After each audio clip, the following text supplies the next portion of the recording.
Hello and welcome to the morning sports briefing here on Tuesday, the 22nd of September. Hi, I'm Paul and I'll be your host this morning. And in the news today, the Sunrisers go down after collapse. The Bledisloe Cup could be down in Dunedin. There'll be more pay cuts in the NRL. The Lakers take a 2-0 lead. We have the World Road Racing Championships about to start. I've got you that curling, the mixed nationals results from the weekend. A Kiwi won the Le Mans 24-hour race. We also bring up to date with how Lydia Ko did at the weekend as well. So congratulations to, this is your best way to start the day up to speed with all of the important sports news here on New Zealand Sports Radio. Thank you very much for joining us, folks. And yes, the Le Mans 24-hour race happened at the weekend, and Brendan Hartley picked up his second consecutive victory at Le Mans, helping Toyota to their third consecutive victory there in the hybrid. He didn't do it all on his own, 24 hours driving. That just would not be safe, folks, would it? Let's be honest. Yes, him and his co-drivers, Kazuki Nakajima and Sebastian Bumian, won in the number 8 car in the Toyota hybrid.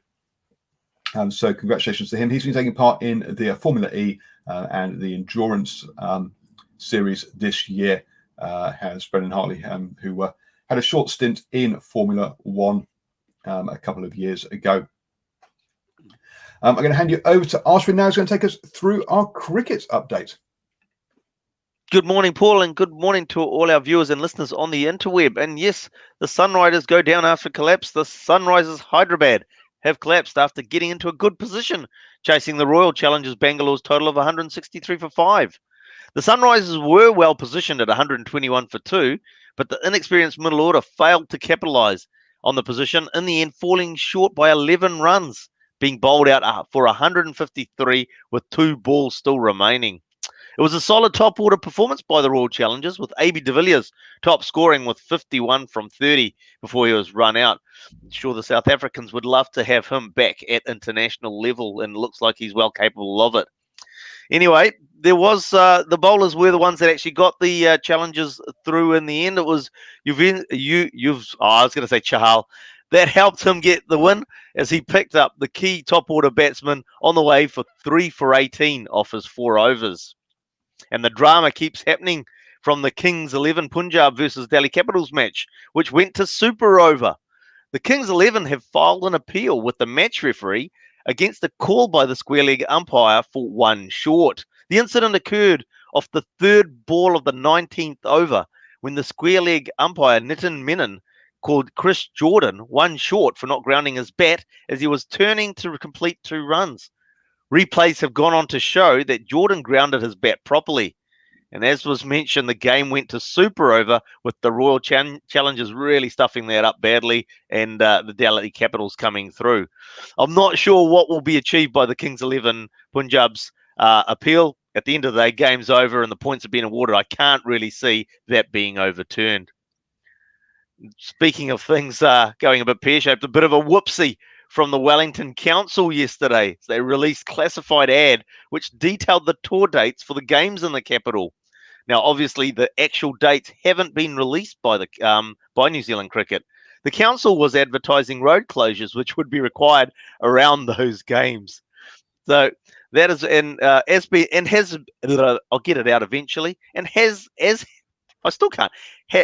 been reported right here on New Zealand Sport Radio, the Black Caps will play the West Indies in 3 T20 matches and 2 tests, Pakistan in 3 T20s and 2 tests, Bangladesh 3 T20s, 3 ODIs, and Australia in 5 T20s. Now, all of the scheduling hasn't been announced, I assume, because it's actually still waiting for final sign-off from the government. And that, Paul, is our cricket news for today. Thank you very much, Ashwin. So, classified information being given away by a classified ad. Brilliant. It's like, whoops, my bad. I'll put the hand up. We're going to hand you over now to Stephen, who'll take us through our birthdays this morning. Good morning to everybody tuning into New Zealand Sports Radio. What is a beautiful day here in Auckland, the city of snails, this morning, because that's how fast the traffic is moving. But it is going to be a beautiful day, high of 16 degrees, currently 9 at the moment, and a beautiful day to celebrate your birthday. And birthdays today are damaging a rugby league prop by the name of Hydro, a New Zealand-born Indian cricketer, and finally a New Zealand judoka specialist, and that's where we start our birthdays this morning. Adrian Leet, born this day, the 22nd of September 1987. In Subiaco, Western Australia, is a New Zealand judoka specialist. He competed in the men's 73 kg event at the 2014 Commonwealth Games, where he won the silver medal. His older brother, Alistair Leet, was also a representative in judoka. Moving right along, John Haitro Okasini, born this day, the 22nd of September 1970, in Auckland, is a former professional rugby league footballer who played in the 1990s and 2000s and represented three countries: Western Samoa, American Samoa, and New Zealand. Okasini was a junior Kiwi in 1988 and 1989. In 1988, he also represented Western Samoa in the Pacific Cup. He later represented American Samoa at the 1992 Pacific Cup alongside his brother Paul. The former Warriors prop was known for his damaging runs and was also known by the nickname of Hydro.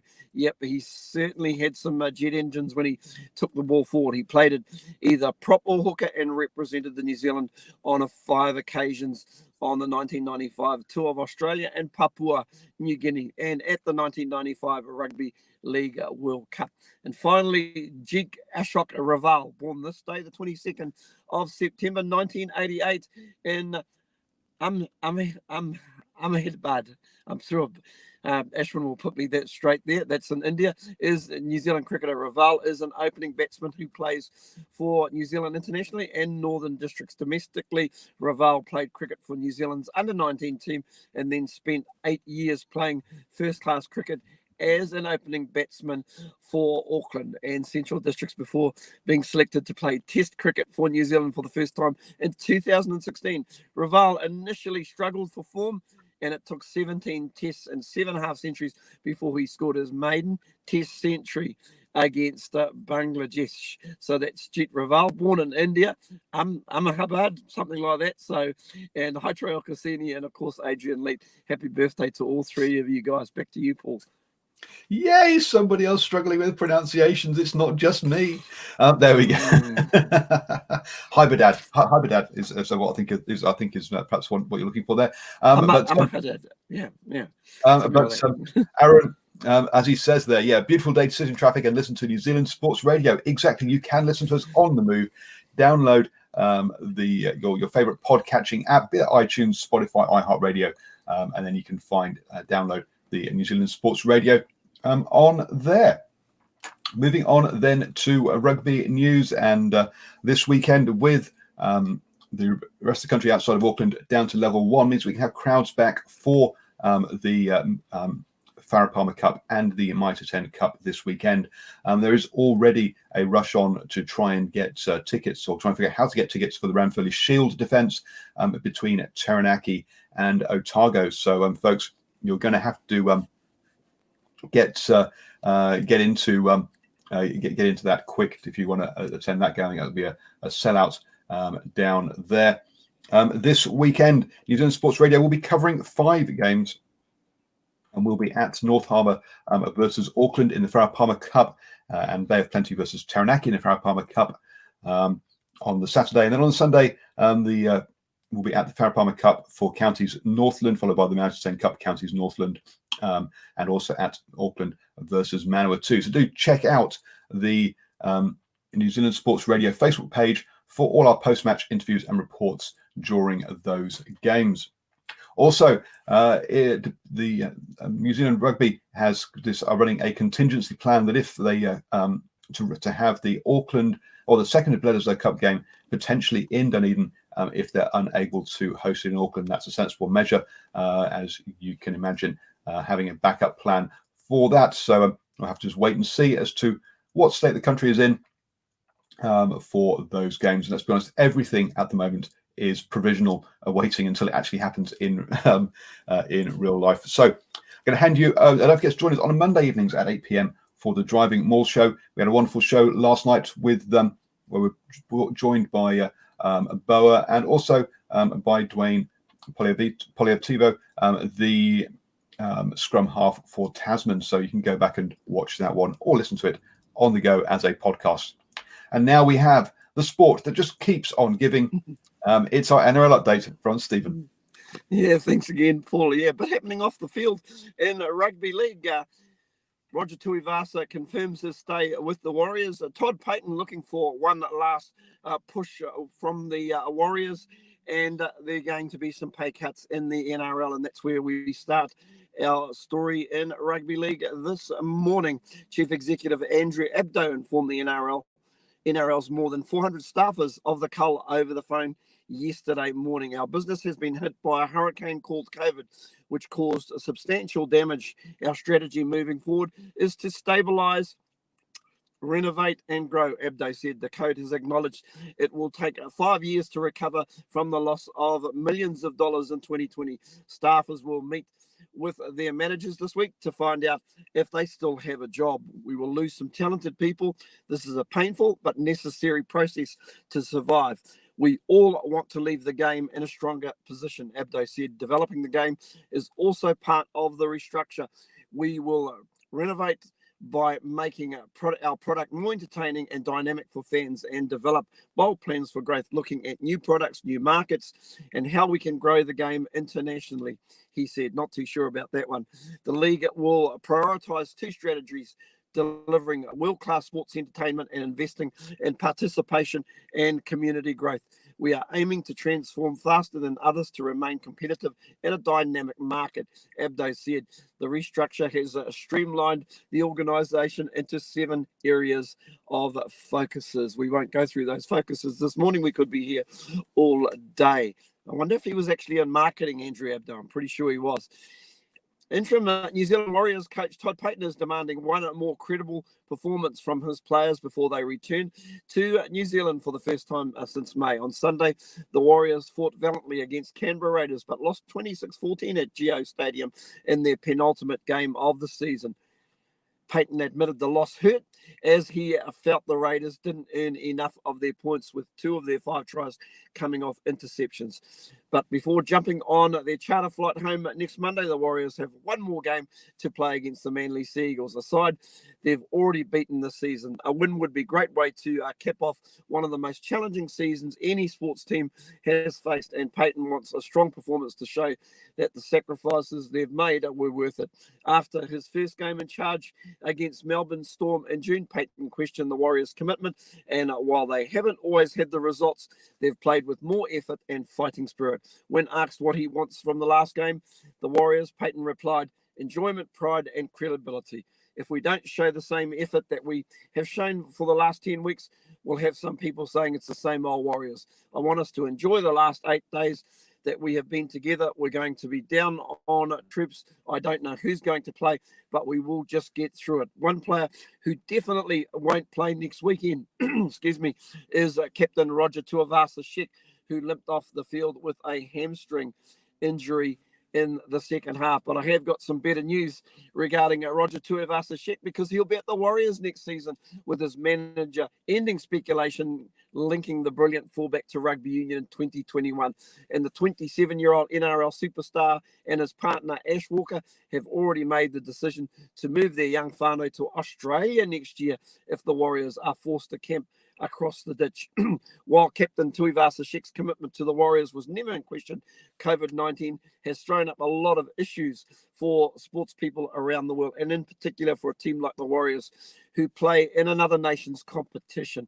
Tuivasa-Sheck, one of the country's most admired sports stars, has been an inspiration as the Warriors dealt with all manner of mainly COVID-19 related problems in Australia this year. I'm pretty sure Brad and Sanjay on the standoff on Wednesday evening will have a lot more to say, and that's a beautiful sunrise that's coming straight into my face. I thought it would come up. I didn't think it would come up this quick, but I am exit stage right out of here. Have a great day, everybody.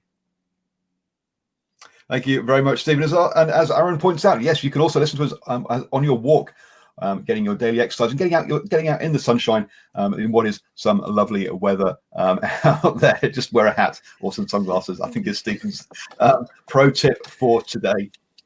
Moving on then, and at the weekend we had the mixed doubles, the national mixed doubles in the curling, and boy, it was a cracking final going down to the final end. The winners overall were Bridget Becker and Sean Becker. This is Bridget's 6th title, 4 with Sean and 2 with younger brother Scott. In second place was Mario Bronte Duncan and Brett Sargon, and Courtney Smith and Dave Watts won the bronze final, beating Jessica Smith and Ben Smith in that one. That was all televised on Sky Next, I believe it was. So I think you should be able to go back and catch those games on the Sky Next YouTube channel. In the golf, and Lydia Ko was in action last weekend. I'm sorry, we focused on the US Open, but Lydia was also playing, and we missed out her results. So she finished tied at 42nd in the Portland Classic. Probably a disappointing result for her in that one. Over in the NBA, and the Nuggets and the Lakers fought out a tight game.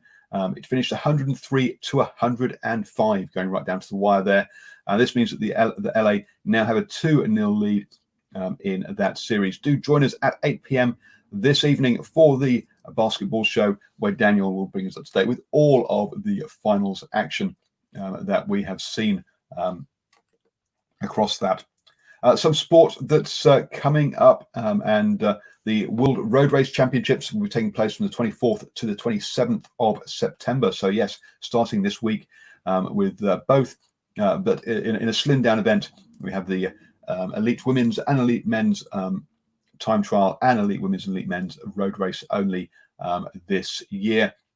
Also, the French Open in the tennis kicks off this week as well. So plenty of sport to keep us occupied. Don't forget, UFC 253 is happening this coming weekend as well. So plenty of sport, as I say, for us to keep you up to date with over the coming days. So don't forget to like New Zealand Sports Radio Facebook page, so that you get us at 7 a.m. every single morning with the morning sports briefing. It is your best way to start the day, up to speed with all of the important sports news, and that's what you are right now.